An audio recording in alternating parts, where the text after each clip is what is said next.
પ્રાર્થના સંદેશ ન્યૂઝમાં આપનું સ્વાગત છે। 3 માસમાં સ્મશાનમાં રૂપિયા 8 લાખથી વધુનો ખર્ચ, વિરોધ પક્ષે સ્મશાન ગૃહની રિયાલિટી ચેક કરી ભ્રષ્ટાચારના આક્ષેપ કર્યા। ખંભાત નગરપાલિકાના વિરોધ પક્ષ દ્વારા સત્તાધારી પક્ષ પર ભ્રષ્ટાચારના આકરા પ્રહારો કરવામાં આવે છે। ગત રોજ મળેલી સામાન્ય સભામાં રજૂ કરેલા ત્રિમાસિક હિસાબોમાં સ્મશાન પાછળ થયેલા તોતિંગ ખર્ચ સામે ગંભીર સવાલ ઉઠાવવામાં આવ્યા છે, જે બાદ વિરોધ પક્ષ દ્વારા સ્મશાન ગૃહની રિયાલિટી ચેક કરવામાં આવી હતી। મહત્વનું છે કે ઓક્ટોબરથી ડિસેમ્બર 2025-26ના ત્રિમાસિક ગાળામાં સ્મશાન સંચાલન ખર્ચ રૂપિયા 2,90,950 અને લાકડાનો ખર્ચ રૂપિયા 5,39,249 દર્શાવવામાં આવ્યું છે। આમ કુલ રૂપિયા 8,30,199 જેટલો ખર્ચ માત્ર 3 મહિનામાં જ થયો હોવાનું સમાવ્યું છે।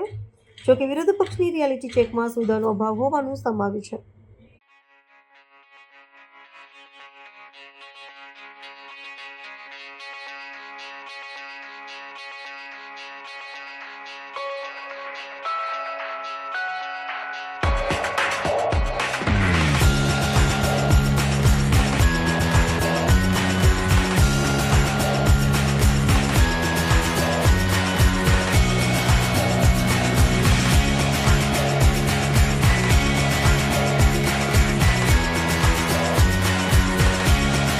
સંદેશ ન્યૂઝની તમામ લેટેસ્ટ અપડેટ્સ માટે ચેનલને હમણાં જ લાઈક, શેર અને સબસ્ક્રાઇબ કરો।